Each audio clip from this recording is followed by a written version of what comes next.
Welcome back to the Estate of Minds podcast. I'm really going to get right into this today, and I'm going to read this very special bio to you because it is very, very impressive. And today's guest is someone who brings a completely different lens to property.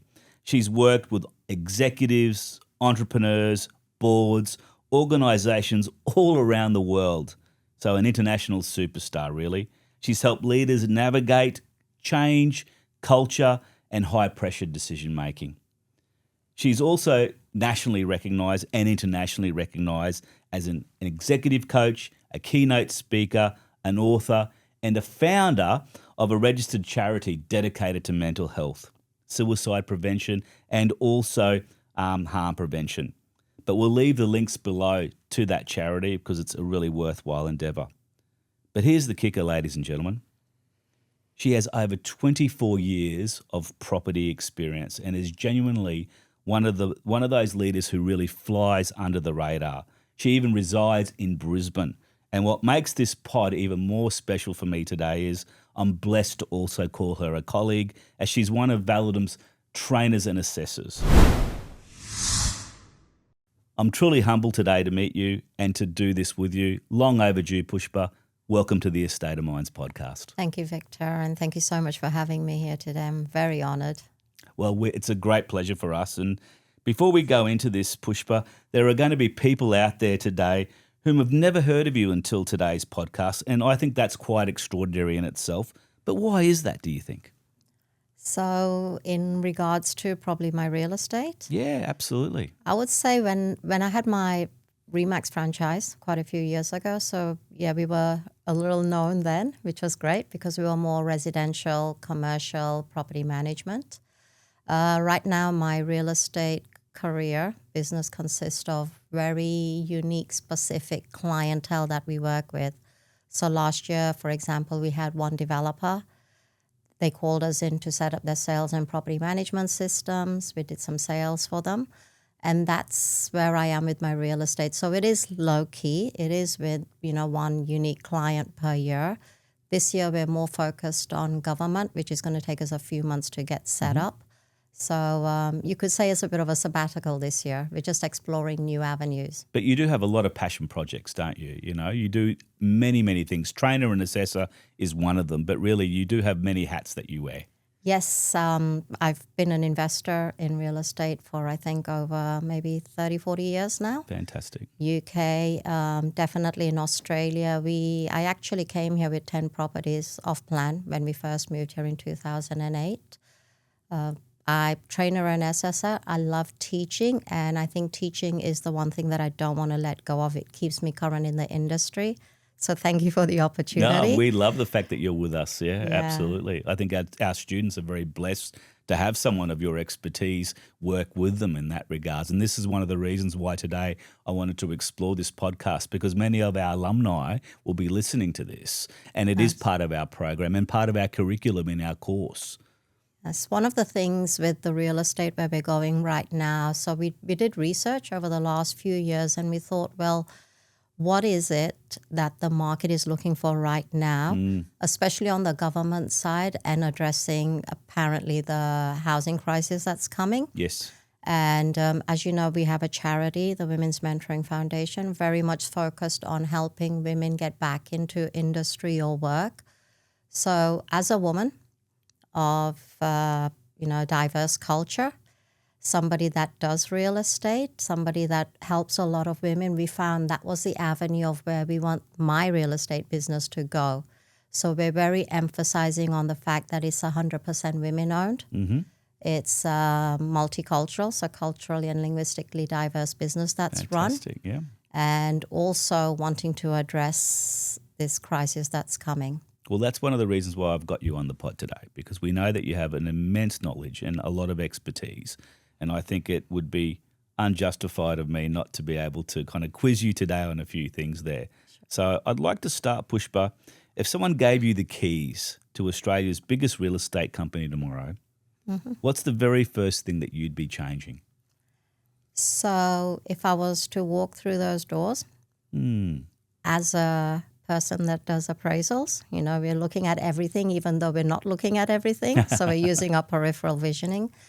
Depending on the agency as well, I think the first thing I'd look at was culture, and definitely people culture. The systems the operations are very similar to each and every real estate that you operate. Yes. However, the difference comes with your team, your leadership, and your culture in that environment. They're very important things, aren't they, that a lot of people tend to underestimate, aren't they? Absolutely. And real estate is such an industry that it is pressurized. It depends where you are, but there is a lot of pressure there. We need to make sure that our T's and dots are crossed. We need to make sure that our clients are looked after. We have good systems in place. And, that can put pressure on individuals. So managing the individuals is key. It is a key thing, and that's something that we'll talk a little bit about today, because what's the hardest leadership lesson do you think you've personally had to learn? Because we talk about expertise, but a lot of the time leadership has many definitions. So the hardest leadership lesson was letting go of people that I knew that were not meant to be on the way with me. Yeah, right. And that's a difficult thing for a lot of people, isn't it? Because they have great rapport with people, even connections, friendships as well. Yes. We tend to work with people who become friends. How right. do you deal with that kind of situation usually? So you need a lot of, I'd say, grace. There's a lot of acceptance for yourself first. Like when you've identified, where do I want to go with this? And you sort of have to, I suppose you can say it's goals, visions, that who's actually going to walk this journey with me. I think the biggest acceptance for me was the fact that this is a new chapter. And as much as I love everybody, I don't think anybody can compromise my ability to love anybody. But I also realized that I would be doing an injustice to them and definitely my purpose. It's a hard walk, isn't it, as a leader and as particularly an owner of any business? That's right. Because letting people go is always difficult. Do you think sometimes that might be perceived as selfish of you? So when I mean letting go, Victor, it's not just in the business environment. It's, it could be personal relationships. It could be people that, you've known for a long time. Right. The business is, a lot of people say you should be slow to hire, quick to fire. And even if you're going on that path, there's a way of doing it. Whether, we're not judging anybody, we're not opinionating, we're being absolutely honest with them. And even identifying a career path for them.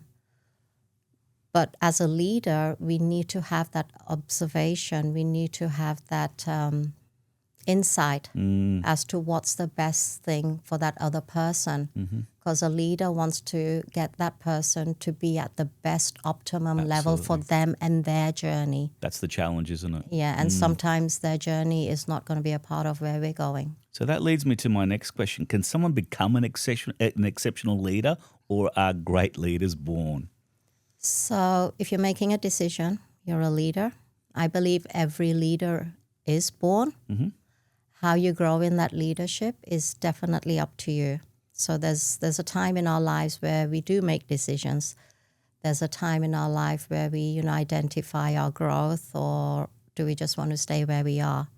There's a lot of potential in a lot of people. I see that. You've seen that. You're in business, you're in the training assessment, you see it in your students. Yet we know that, they have the ability, they have the potential, and it's something that, they also either might need support or to pursue themselves. And that's the challenge, isn't it? Because, how do you lead people who don't want to be led? So we've definitely had a lot of that. And I'd say, energy, passion, do they actually see it? And not everybody sees it. We could see the ability, and we have to think about the lifestyle they've lived. So, for example, if they've lived a lifestyle where it's more relaxed and they're happy to live that, sometimes it can be challenging to change their own perception. Yes. However, this is where our counseling comes in. This is where our coaching comes in. This is where the mentoring comes in. So sometimes people have the potential of moving forward, but the past or experiences might not enable them. So I'm talking about, your confidence, or the ability to think that you can. And so you just need to sort of coach them, and then you become that mentor that's traveled that journey and help them through. It's a good point that you make there, Pushpa, because I've found that in my own journey in leadership, there's a lot of psychology that comes with it. I mean, we talk about, HR, and we talk about, mentoring and so forth, and they're very loose terms, but I think a lot of the best leaders that I've worked under are those who aren't necessarily a selling principle. They're just working predominantly to get the best out of their team. But have you ever coached someone who thought they kind of knew everything and they were uncoachable? Definitely. Everything we do, Victor, is 80% psychology. 20% is our state, the energy, the desires, the visions, and the mission. So everything comes from our conscious and our unconscious mind. And yes, we definitely have had leaders that know it all. For me personally, if somebody says, and I don't know if you want to make this public, but if somebody says I know it, I usually sort of take a step back. Because if they know it, it sort of defeats the purpose of me talking. However, if I know that I just need to ask a few more questions and that there is potential, and maybe this is a habitual pattern they've created, there's an element of getting a breakthrough for them to realize, no, there's so much more into where I can go and the potential I have. I think that's one of my biggest struggles as well as a leader. Sometimes the ego gets in the way, doesn't it? That's right. And ego comes, I suppose, with a lack of wisdom. And again, the pride that it's all about me. Sometimes we just need to make it about other things. However, that's not to say that you should not appreciate or acknowledge where you are or what you have done. Do it in a nice, loving, and a wise way. Leadership can be very lonely though too, can't it? Not if you've got a team with you. If you're standing on that mountain on your own and your team's below, that's probably lonely. But if you're at the bottom of the mountain and you see your team above you, that's pretty exciting. It is very exciting. I see that every day, and I'm very fortunate at Ballinum to share that experience. Yeah. But property is ultimately about people, as you mentioned, and there is psychology for sure there. But yet many businesses become obsessed with the numbers, don't they? And how dangerous really is that mindset, Pushpa? So then numbers become dominating. Sometimes, it's good to see the people, the property, the clients in front of you. The numbers will follow if you're doing the right thing as a human being. Is the industry too focused, though, on salespeople and not enough leaders, maybe? I think you would have experienced as well over the last few years, especially after COVID, we've seen a lot of sales agents come through. There's a lot of sales agents that focus on the image of being successful, of what they're seeing others do, etc., and they have this image. Unfortunately, we've also seen that not many people have survived. Do you think now with that change in the market, we're going to be losing a lot of people in the industry? I believe so because, with some of the people that I've spoken to, they found out that it's not what they've expected. Yes, they probably did sell quite a few properties in the years following the COVID phenomena. Yes. But some of them realize that it's not easy. We still have to prospect. We still have to talk to people. We have to network. You have to set yourself hours and you have to focus. As a person of your wisdom, there are some questions here that I've kind of polled with some of my students in regards to what they want to hear from these pods. And one of the things that came up in one conversation I had recently with one of our alumni was, if you spent 1 week inside a typical real estate office, what behaviours do you think would concern you most? Because a lot of these new people coming into the industry are also going for these interviews thinking they have to grab the first job that comes. And I kind of tell them that it's a two-way street, and they're interviewing those agents or agencies as well. And I've asked them to think about the behaviours they're seeing and interpret those. But in your kind of experience and from what you've seen, what behaviours would you be concerned most about? So again, I talk about my own experiences, my own offices, walking through the front door. Definitely, the physical presentation, because our clients are different. They learn differently, whether they're visual, whether they're auditory, kinesthetic. And the first impression is what they see with their eyes. The second thing is that they're looking for a surety and a welcome and respect from the person that's sitting at the reception. Now, when we first started in our franchise, in our Remax real estate, at the beginning, we didn't have a reception, so any one of us could be covering that desk, right? Right, love that. So having that eye contact, being open, irrelevant of the fact if they thought you were the admin or the reception, but how you make them feel, that's what people will remember, not Yes. always what you say to them. Absolutely. There's a lot of pride I have with our institute because that's exactly how we operate. We love the fact that, you have that warm, fuzzy feeling when you walk through the door. Yes. But there's also that warm, fuzzy feeling because I've been there myself. Yes. And I think that's important. And you've been there yourself. So to be able to preach that to a lot of new people coming through the industry, that we've been there at some point, at some time, is a bit more genuine, isn't it, coming across that way? And you talk about then culture, and I think that's where that resonates from. Having a culture can actually outperform commission structures, can't it? Definitely. And definitely for Validum, as soon as I walk in, that laughter is infectious. Yes. I've had students tell me, that they love walking in there and they're like, it's so great, the smiles, the welcome, the difference that we have. And It's our point of difference, really, that's right. We make it about the other person, but we're there with them, And just going back to the previous question, I know with the students I've had, I've always encouraged them to make it about people skills as well, not the shiny shoes and the sharp suits. Yes. Not focus, yes, look great, but remember, even when you're in front of that client in front of you, it's about them, not how Correct. great you're looking. And that's what a lot of real estate agents are going in with. They're going to look at my car. They're going to be looking at my shoes, what I'm wearing. Yeah. But let's turn that around and let's listen to the needs of the people in front of us and then deliver according to that. That's what scares me a little bit. There is a perceived culture in real estate and almost a stigma, I think, because the suits, the nice cars, all those kinds of perceptions are there, which probably aren't being generated by agents as such. It's probably the general public as well. That's and right. I think that there is an expectation then for those new people coming into the industry to almost have that look or that perception. Yes. And I think that that's where culture of agents and agencies needs to really have a hard look at itself sometimes, because I see commission being the all end. It's not what you're doing, it's what's your GCI.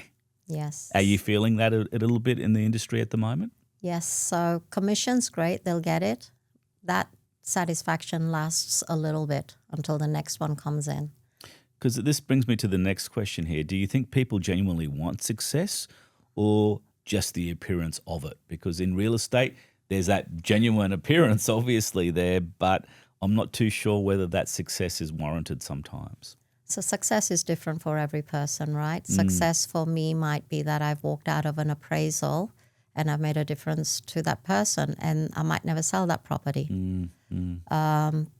For some people, success is the balance in the bank account. For appearance, then again, that's where the ego comes in, and any little thing that doesn't work according to their plan might cause them pain or dissatisfaction. Success for some people might be consistent income coming in. That's, that they have a goal, they have an ambition. There's various definitions, aren't there, of success. What does success look like to you, Pushpa? So again, success is different for me, but having a family, having children's children as well, success for me would probably include that, include that monthly consistent income coming in. But to finish my day off knowing that I've lived my life for my purpose and my calling, and it's been a good day. Excellent. It's a great way to end your day, isn't it? That's right. Why do you think intelligent people continue to make poor business decisions, Pushpa? Because you deal with a lot of people, not just in real estate, but in your coaching, in your delivery, internationally as well, and the books that you've written. You speak a lot about culture and leadership. Why aren't people listening to you more? Usually intelligent people, again, sometimes they're the know-it-all. or they're very much focused on the strategy, emotional intelligence is out of there. And that's one of the biggest learning leadership demand we have, is that we want to understand emotional intelligence, not only for the other person, more so for themselves. Because if, for example, say they're having a bad day, it's going to show here, right? If they're having a good day, it's going to show here. So when they understand what they're going through, that emotional intelligence is going to come from the other person as well. That's the difference. Do you think, though, leaders need to learn more about emotional intelligence then? Absolutely.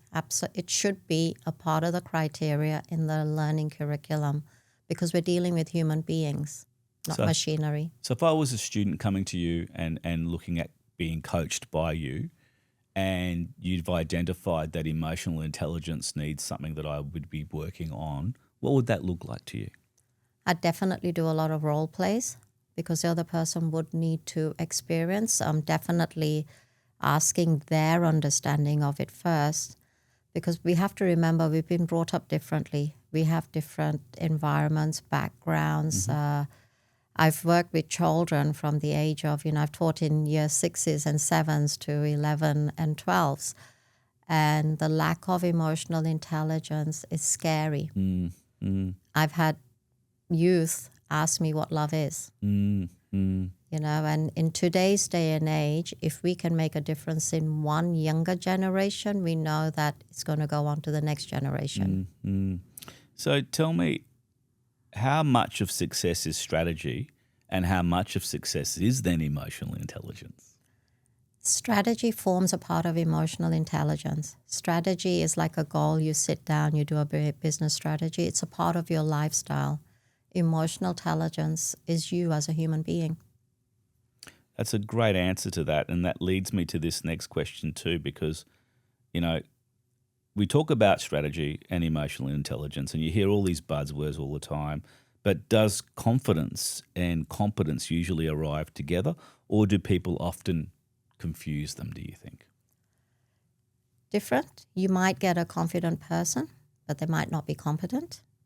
Has that got to do with emotional intelligence, though?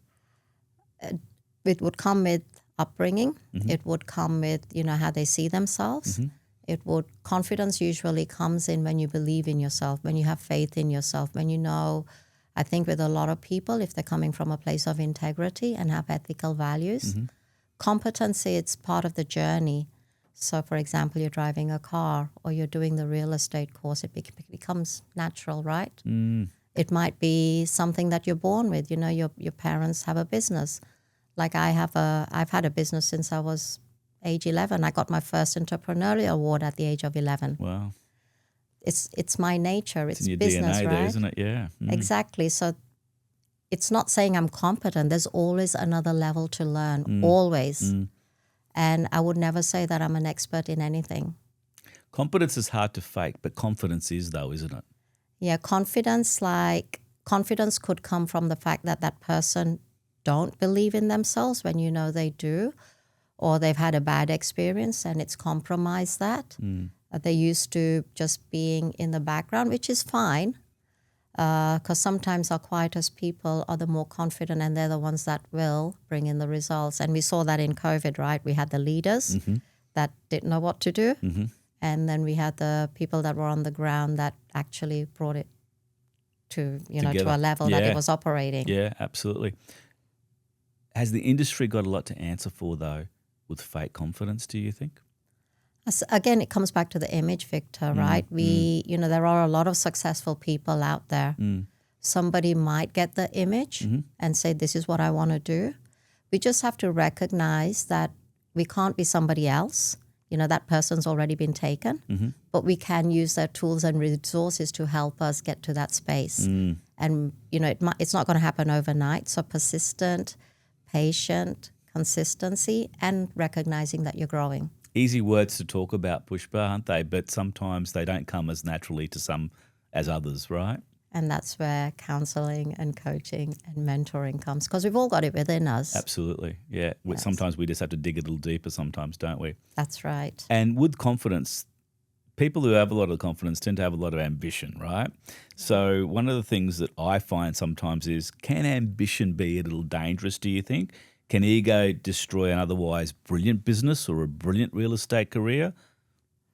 So the ambition, it's great to have ambition. It might not be the path for you, it might be, but it's good to have a goal. It's good to have something that you're aiming Absolutely. for Yeah. and recognizing that that could change. Mm-hmm. Ego, again, it comes from you as an individual.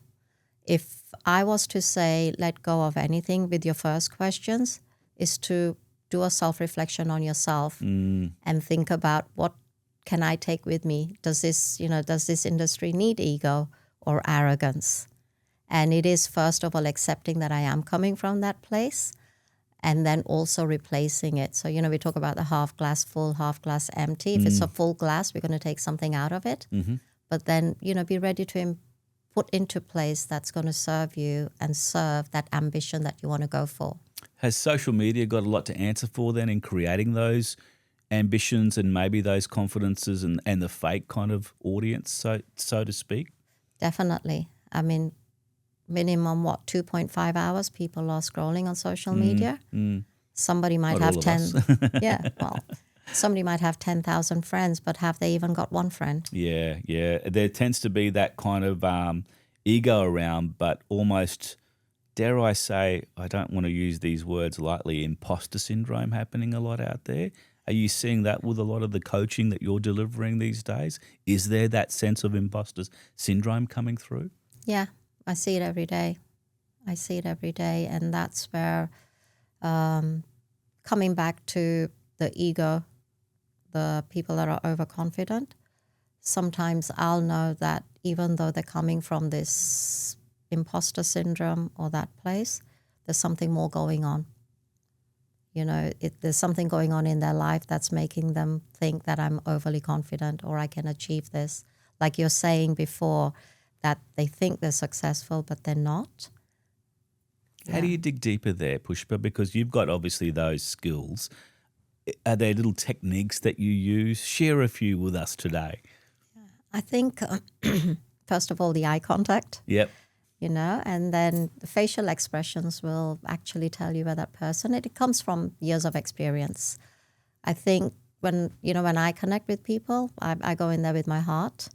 And I think just resonating with their heart tells me if there's things that are good, things that are challenging. And then just a few questions.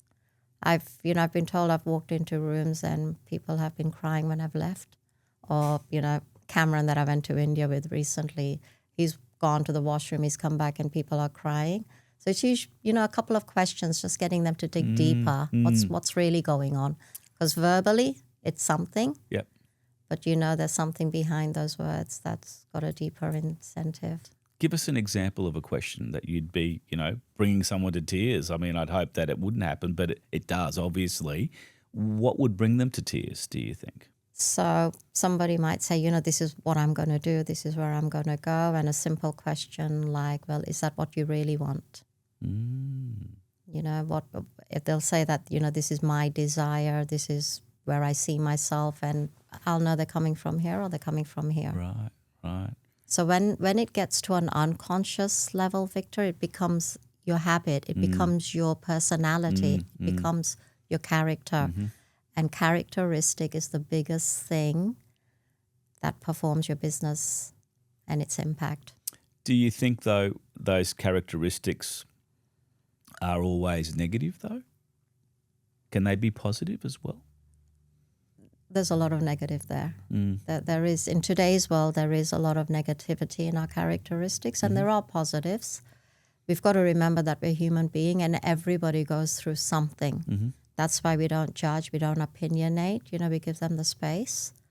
And, for some people it might take a few weeks or a few conversations for a breakthrough to come through.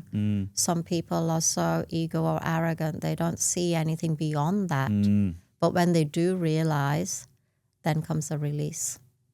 And that's where that release is, maybe crying or emotional, right? Yeah. Yeah. And, for example, we had a major event. I think we had about 4,000 people there, and somebody had a a hyperventilating attack on them. Right. They Like fell a panic on, attack, did they have? yeah, so they were really breathing heavily Right. and they fell on the floor. So I got there. I've been trained in paramedics. So while they were breathing, I was breathing heavy with them, Right. with my hand on their heart. But as I slowed my breathing down, they slowed down too. Wow. So even little techniques like that, you know, that's awesome. So Pushpa, one of the things that has come up, you know, in today's discussion already, I'm picking a theme here. Culture is extremely important. You know, being able to diagnose what good culture looks like is something that you do day in, day out as a coach, as a mentor, as a trainer and assessor, and the importance of that. But should agencies recruit for attitude before skill? So we all need skill, right? But definitely for attitude. And I'm assuming every business would have culture. So culture starts with what values do you have? Sure. You know, is it accountability? Is it excellence? Is it people? Is it integrity? Mm-hmm. And if you're looking to employ somebody, you might want to just revolve your questions around your values. Do you think, though, you know, you mentioned there all businesses have culture. I think that sometimes that can be a very loose term in business.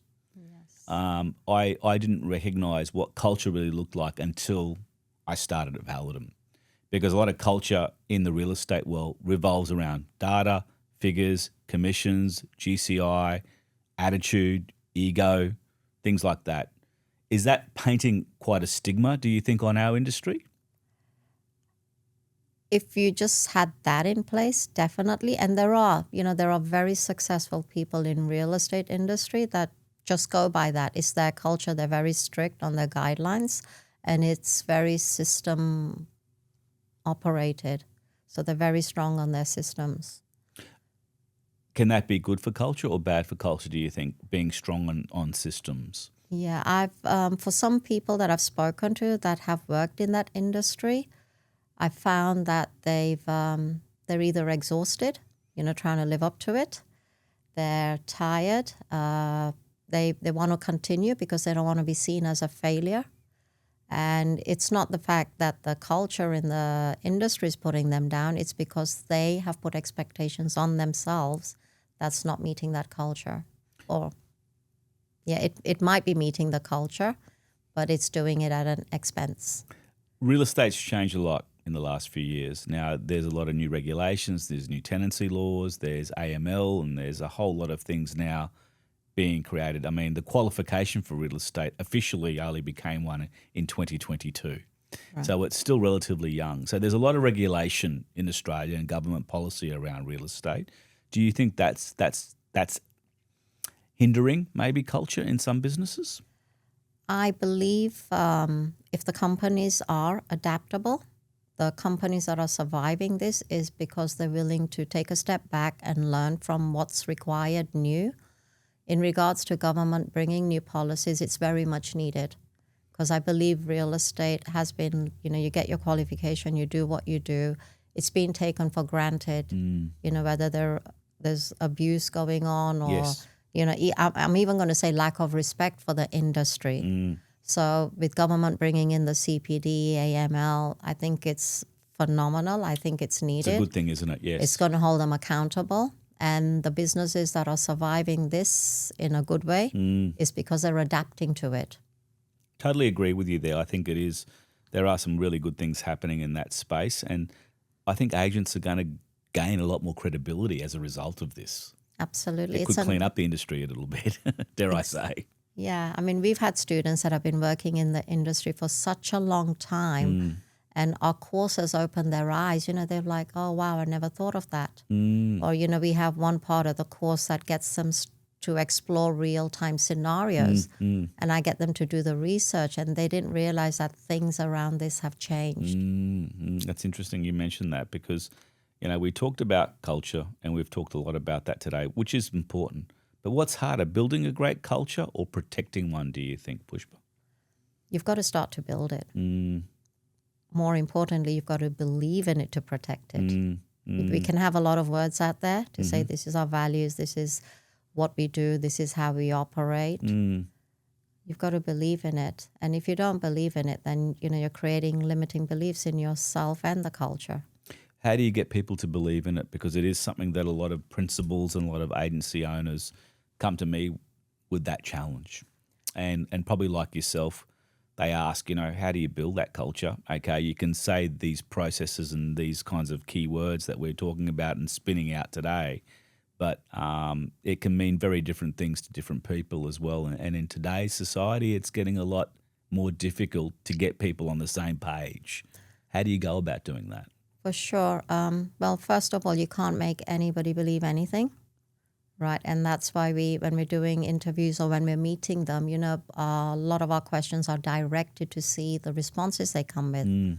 So either they do have similar values and beliefs, Yes, or we believe that they have the potential for it. That's why we have a probation period, right? we do for that reason. But Yes. but probation, is something that's there to protect both parties. A lot of people think That's it's right. there to protect the owners of the business or whatever, but I think it can work both ways. And I think that sometimes, particularly I tell students that graduate with us that if they're going into these interviews, you're not just being the interviewee, you should be the interviewer as well. And I think that there needs to be that kind of attitude around, what culture maybe looks like and questioning what they're getting themselves into. And is this going to be the right business for me to be in as well? Because, they need to know themselves pretty well, I say to them before you go into these interviews. And they go, oh, why is that important? It's because you've got to know what you want. That's right. If you think you're going to just be groomed and, and led down this pathway, that's not always the case, is it? No. And you're right, Victor. Like we've taught a lot of people to interview, and even for them, not to be lenient, but to read the person that they're interviewing that's going to come through that door. And with the interviewee, definitely you should know your industry. You should have done your research. And even if you don't know the answer, is to build that relationship with the person that's interviewing you and be honest. But come from a place that it's authentic, not from your resume. Yes, absolutely. Because your resume is something, Yes. and then what you say in person is something else. Interviews can be quite disingenuous sometimes, can't they? And as a result of that, they can tend to disguise things possibly. They can identify as well, but they tend to disguise things. I don't think you really genuinely get a feel for a person until you're working side by side with them. That's That's right. always a tough decision for businesses. And I know you do a lot of work with a lot of businesses, and one of the reasons why I get to tap in sometimes into your wisdom, it's been a great help for me, particularly your book that I've read recently. As you'd be aware, I think there's more highlight in it now than there is black and white print, but or more that neon, that typical neon green color that everyone uses. But what's the biggest lie that entrepreneurs tell themselves, do you think? Because you work with business people every day.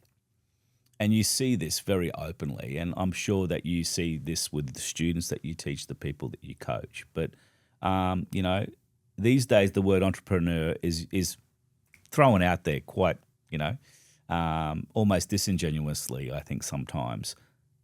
Getting back to my question, what is the biggest lie you think entrepreneurs are telling themselves? We're already there. And why that statement? It sort of stagnates where they're going, and they're not leaving any potential for growth. You mentioned in our interview today that you received an entrepreneurial prize when you were 11. Is it in your DNA, or can you learn to be an entrepreneur, do you think? You can learn to be an entrepreneur. Yeah, entrepreneur it's like a job. It's just a different level of responsibility. True. So with the job, you're guaranteed you're going to get some income coming in. You're still doing the same, you're putting in the efforts, you're still doing the same thing, except you're doing it for somebody else. When you're that entrepreneur or that business owner, the onus is on you, and what you put in, you get out. You've worked with some amazing people like Tony Robbins, for example, who is an industry icon and has been one of those mentors of mine from afar for many, many years, and I've just about read everything that he's ever done. If every business owner focused on three things, what would those three things be, do you think? To run their business, So I would definitely say the self-respect, Okay, self-respect, yep. self-leadership, Self-leadership. and then the desire of, is it their purpose or their calling? Because I believe that if you know your purpose and you're following wisdom or you're chasing up wisdom, then everything else is going to fall in place. They're the two things you need to live your life wisely. That's a deep one there, though. You know, how do you can you kind of simplify that for those of us who probably aren't as profound and as wise as you are, what that last one would look like? So the purpose. The purpose, yes. Purpose usually comes naturally to us. And for many of us that, you spoke like how are some of us entrepreneurs or how are some of us not? How are some people confident or Correct. not? Yeah. I believe that a lot of people have had a calling on their heart that, from a very young age, I want to be a nurse. I want to be this. I want to be that. And yet they're living like many of us are to what is expected of them. Right. So when, I did my master's in accounting, I came to Australia as an accountant.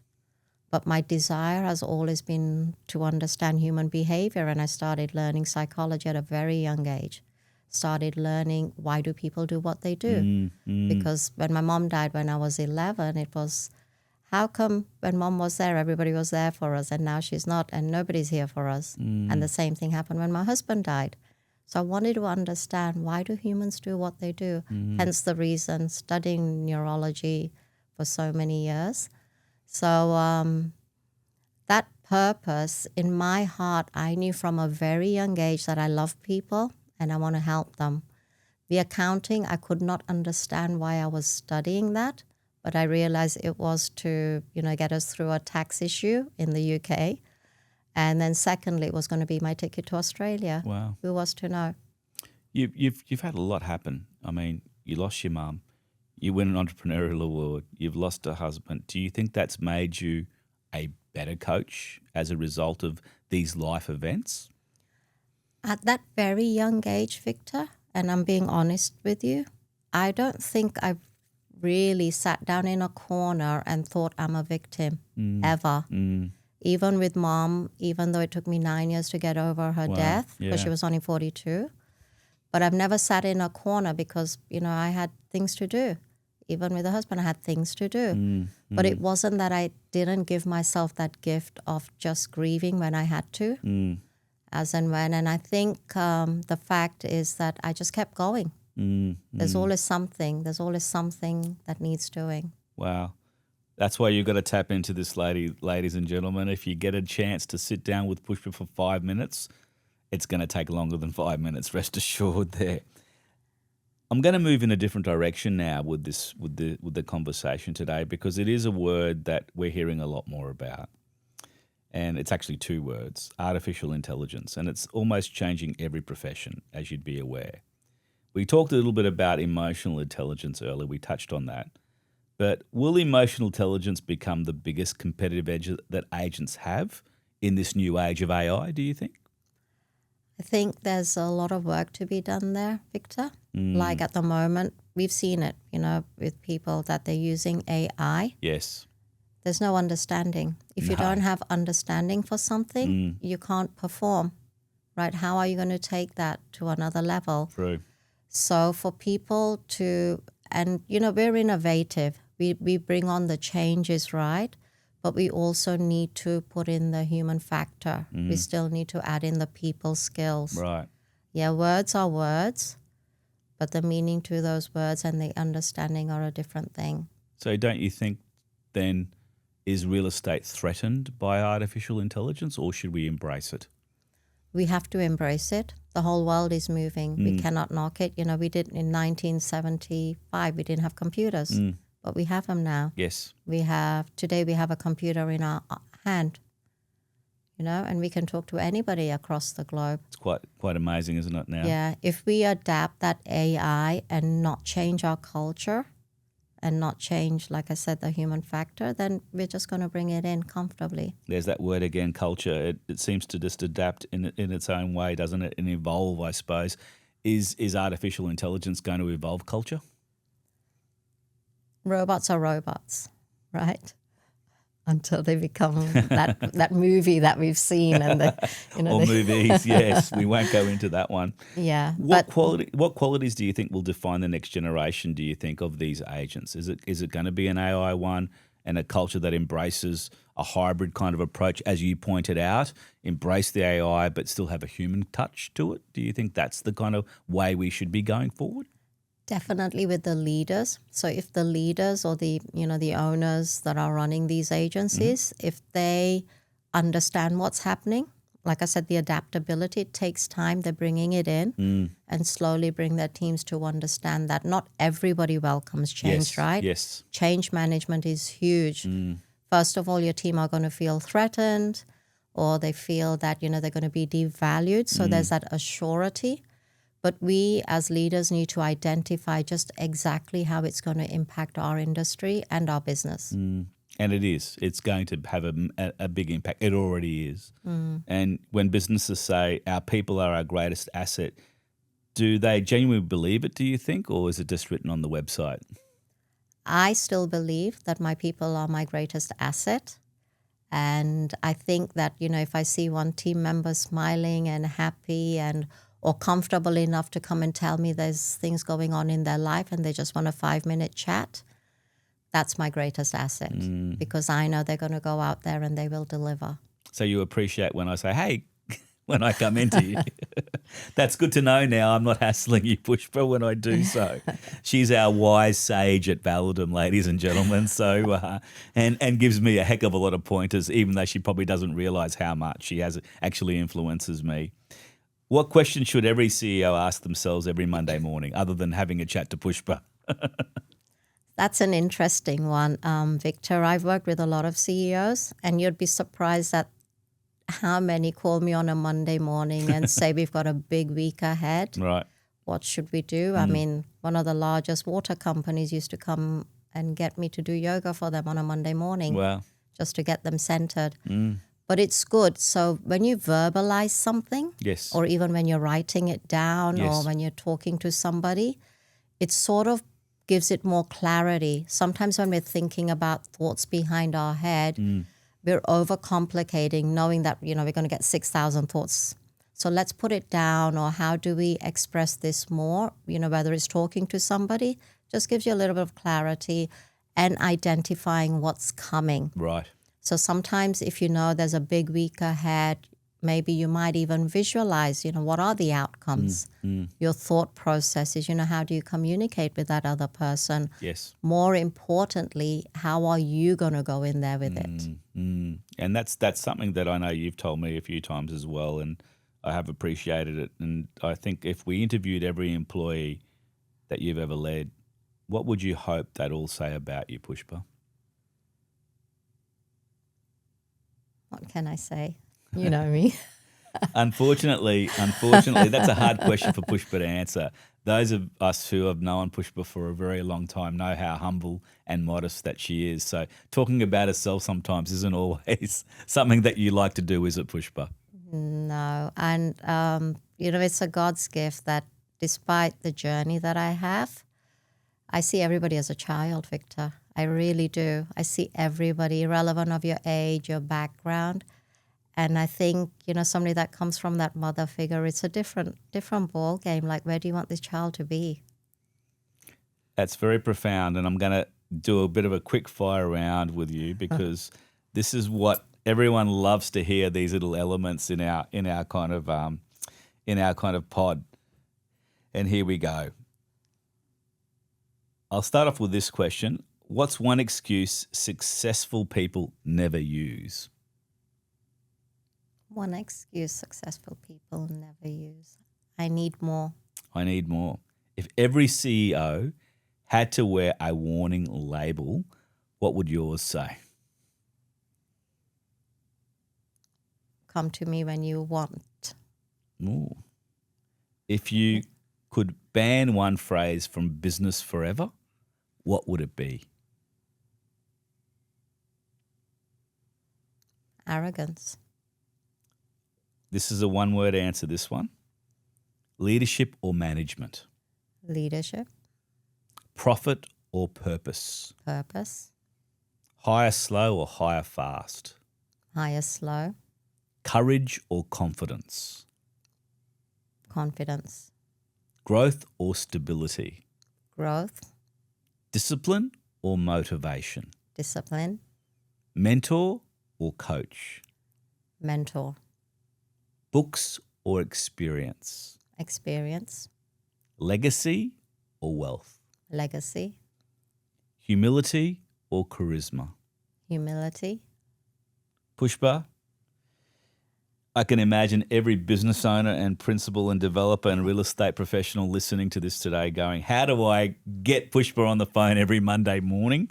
Because I'd like you to end this podcast today with what's one message you'd like to leave everyone that they would like to remember from our conversation today? Find your purpose.